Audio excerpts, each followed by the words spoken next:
Sometimes it's not a matter of people failing at mathematics, it's about they not having the needed attention. There was a student that I was in the same church with who didn't pass her mathematics, but she wanted to go to the nursing school. And we all know that if you didn't pass your mathematics, you will not be given admission. So these students, I took the students one-on-one to the personal challenges she had with us so that I could explain things to her. And fortunately, she passed her exams and she was able to go to the nursing school.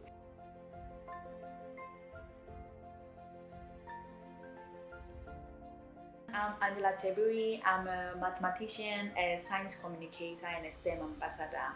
For my full-time job, I teach mathematics, so I teach more of abstract algebra, which I really love. In terms of science communication, I believe that the research we do should be able to be conveyed to a lay audience. And in maths, we have a very beautiful theorem referred to as the fundamental theorem of arithmetic.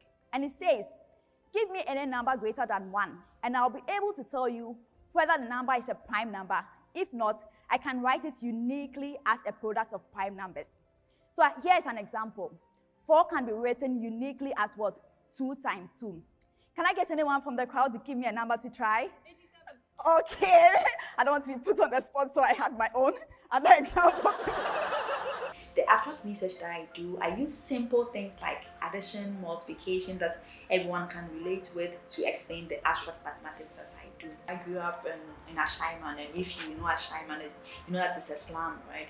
We played a lot. So growing up, I did lots of hands-on activities, or maybe some painting, playing card games, or playing football. I love outdoor games a lot. So growing up, of course, I studied, but I felt I spent a lot of time playing, so that has shaped my creativity. I don't remember seeing a doctor around me, a mathematician around me, or other mentors I would look up to, but I personally wanted to be someone, but not exactly a mathematician. So it was more of playing and doing what I enjoy. My first female math lecturer, so she was the head of department, and for me, I saw her in an environment where there were lots of males, and I could see her passion for mathematics, her work ethics. So she was my mentor. She's Dr. McIntyre, who passed away recently. So she was my first female mentor, and moving on, I've had other mentors. Yeah. So growing up, maths came naturally to me. So I was very good in mathematics. So in class, I would do so well. Of course, I had support. I remember my mom used to help us to do assignments, helping us. My sisters also helped me a lot. I did elective maths. I was a business student, and I remember I loved maths. I saw it to be the only course where I could get 100%, right? So I could write something and I could argue with the lecturer, with the teacher if I thought I was right and he gave me wrong. It's not subjective. It was either this or that. So, yeah, in secondary school you are on top, primary school you're on top, at the university too you are on top, right? Then doing your masters, so I had my master's degree from the African Institute for Mathematical Sciences, Ghana, and the center brings students from all across Africa together. And we are the top students from Africa, right? So you meet people from Egypt, from Ethiopia, from Nigeria, from Kenya. We all come to one class, and we are taught by lecturers from all across the world. So we have lecturers coming from different parts of the world to teach us. So for me, that was where I realized, okay, yeah, you can be a champion in your university, but that was at the Ghanaian level, right? But now you're at the African level where Africa's top minds are together, so you really had to up your game. And I thought that was even challenging until I went to do my postgraduate diploma. So I did that at ICTP in Trieste, Italy, and that was so moving from Africa, I went to the world stage. So you had people coming from different continents, and we're just 10 in a class. And imagine going into class and your professors come in and they teach you things and they expect you to have done this in your undergrad, but because we all come from different educational systems, you might not have done it, and they teach it in a very swift way. So you have to spend a lot of time going through it and building on your confidence. Sometimes we even did oral exams. Imagine you, after writing your written exams, you have to go in and defend. I love the university environment. So after my undergrad, I worked as a teaching assistant, first year as a national service and second year as a full-time teaching assistant at the Department of Mathematics. So I love the university environment, and I said, okay, maybe I can become a lecturer. So the university's requirement was that you had a minimum PhD to be a full-time lecturer. So I decided, okay, I'm going to go on this path and get this PhD to get an appointment. I remember one of our colleagues was racially abused on a bus.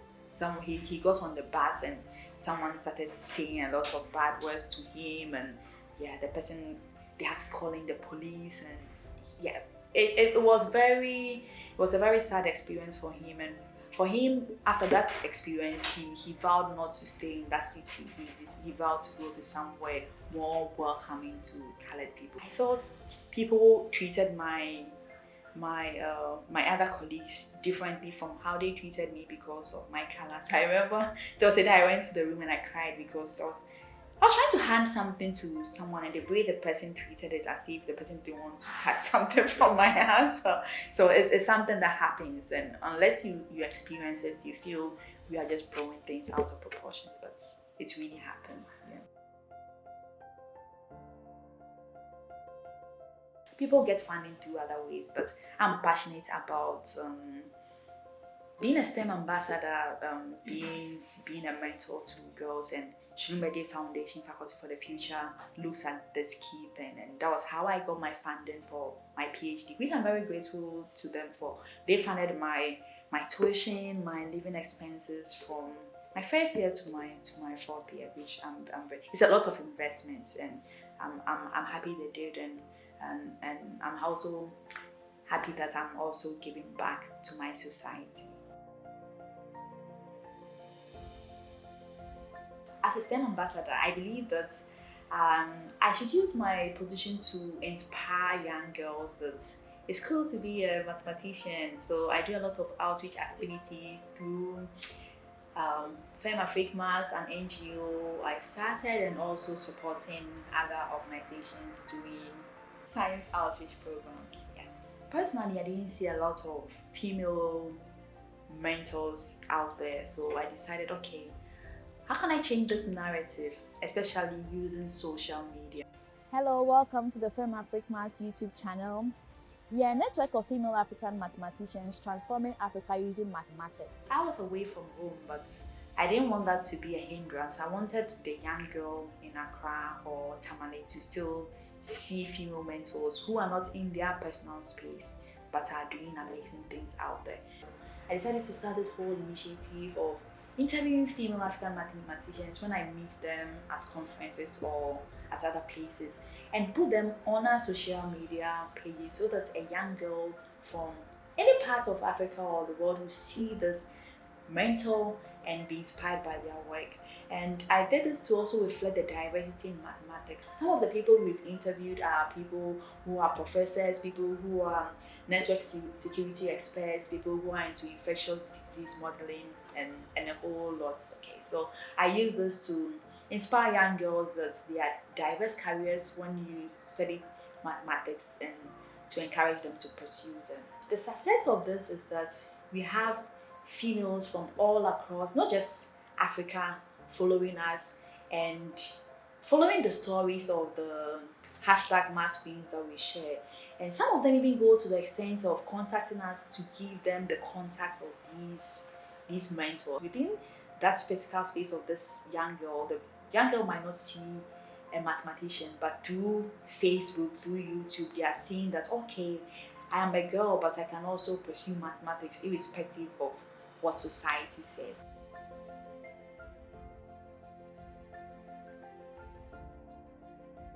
If you have a class of 50 students and you have one mathematics teacher, and we all have different levels of understanding, right? I used to teach in a community school in my area, and they were so amazed to see a female teaching mathematics, and I used to use practical things. So for instance, on days when we'll be learning about area, so if you are computing the area of a circle, right? So let's say this bottle top, right?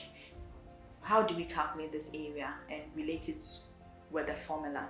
So I'll ask students to bring circular objects to class, and we will bring threads to do measurements. So we'll put a thread around the circle and put it on a ruler to get the measurement of this length, and we are going to divide it by the diameter of it. And irrespective of the size of your circle, so this is one circle, this is another circle, and irrespective of this or even these other circles, you realize that the ratio of the circumference or the length of the circle with the diameter is constant. And that's what we call the constant pi, right? So it was fun for them. If you go into an exam and you forget that, okay, what is the area for the circumference of a circle, or the area of a circle, you just remember, okay, we did this hands-on activity and you do it.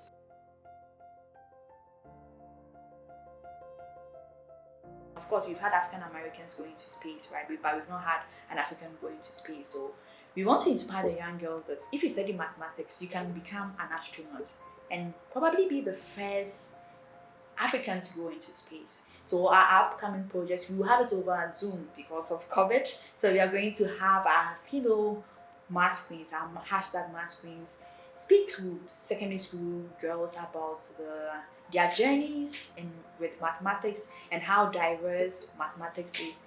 And hopefully this will inspire the girls that, okay, when I'm going to the university, I don't have to be scared by the fact that, okay, mathematics is not a course for girls, but I can choose mathematics because of the diversity with the career options. And hopefully we will have a lot of female mathematicians so that it wouldn't look strange when I say I'm a mathematician, but it will become a norm to see female mathematicians. Whilst preparing for this talk, I remember that there's a musician from my home country, Ghana, who has a song entitled Za Za Za Za Za.